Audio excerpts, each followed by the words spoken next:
Kenapa dibully? Karena kita merasa bahwa kita ini hidup, kita ini menjadi orang yang superior, dan kita merasa bahwa dengan kehebatan kita punya hak untuk merendahkan orang lain. Kadang-kadang kita fokus untuk melihat kelemahan, tapi kita tidak fokus melihat kekuatan. Mengapa? Karena orang dilahirkan dengan cara yang berbeda-beda. Orang hadir di tengah dunia ini dengan sifat dan sikap yang berbeda-beda. Karena itu penting di sini apa? Penerimaan. Jadi penerimaan adalah cara kita merayakan perbedaan, merayakan kekayaan yang diberikan oleh Tuhan yang Maha Kuasa. Dan itu patut kita syukuri.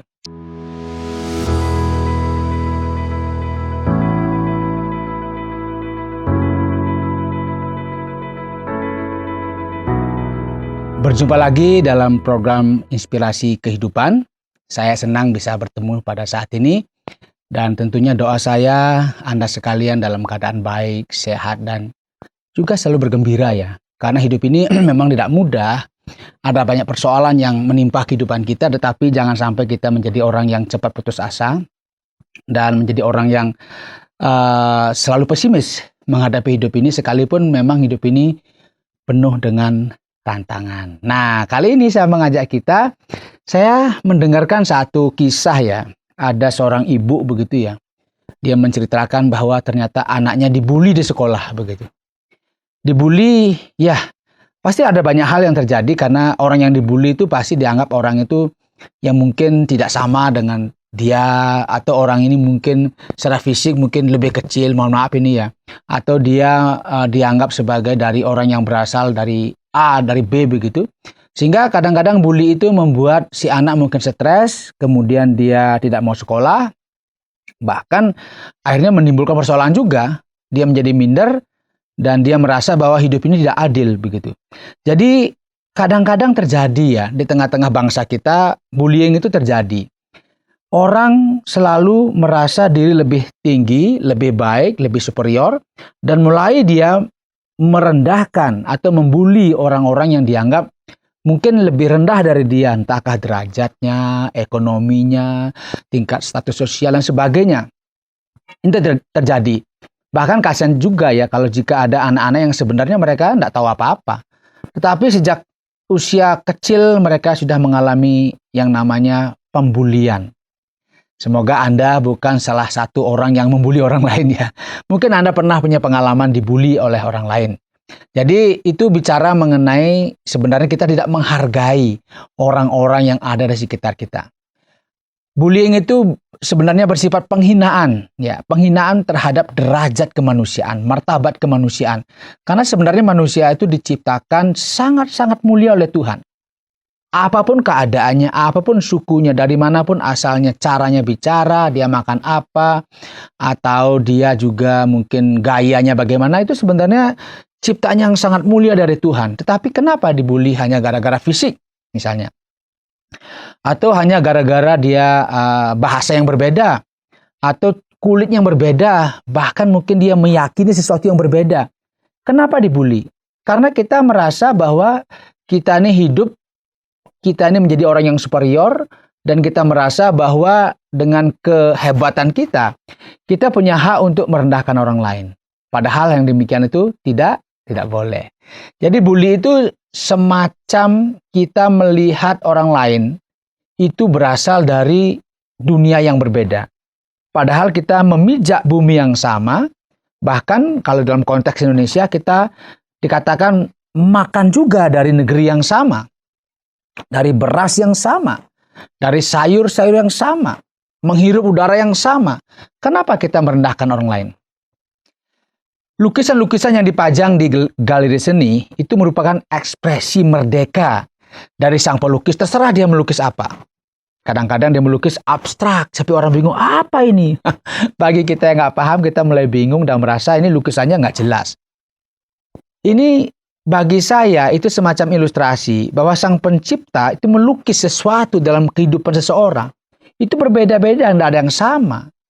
Sifatnya berbeda, keinginannya berbeda, bahkan mungkin diizinkan memiliki status sosial yang berbeda-beda. Tetapi kenapa terjadi pembedaan, bullying, karena ada orang-orang yang merasa bahwa dia lebih tinggi derajatnya.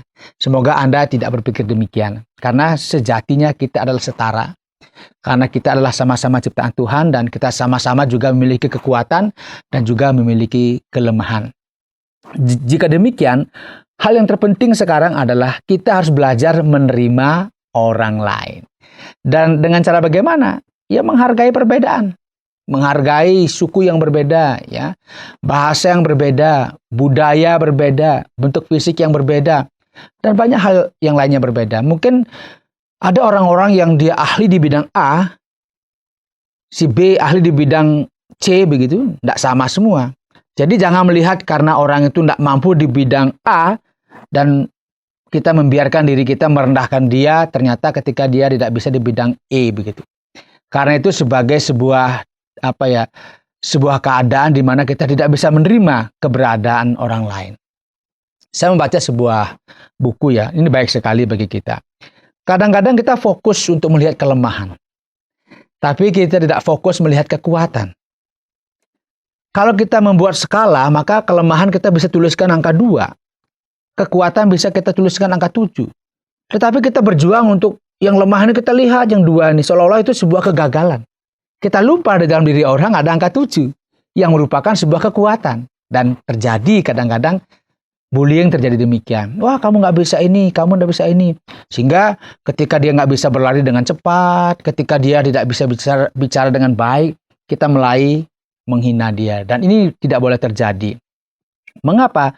Karena orang dilahirkan dengan cara yang berbeda-beda. Orang hadir di tengah dunia ini dengan sifat dan sikap yang berbeda-beda. Karena itu penting di sini apa? Penerimaan. Kita harus menerima. Dan sangatlah indah juga, ini dalam pesta demokrasi lagi ya, saya ulang berkali-kali, tokoh-tokoh yang ada saat ini itu memang berbeda semua, nggak sama. Kita tidak diizinkan untuk membuli mereka, kemudian menyerang mereka, tidak bisa A, tidak bisa B, nggak boleh. Karena masing-masing punya apa tadi? Kekuatan.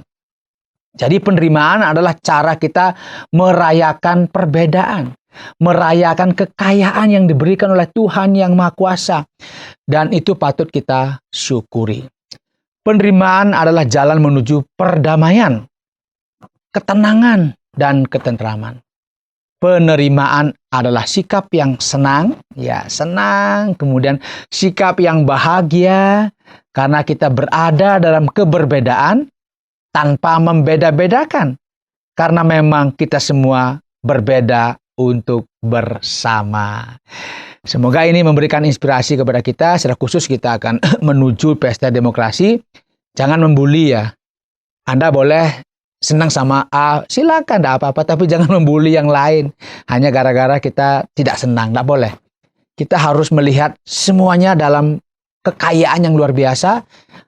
Kehadiran mereka memberikan warna yang memperkaya kita menjadi lebih baik di hari-hari yang akan datang.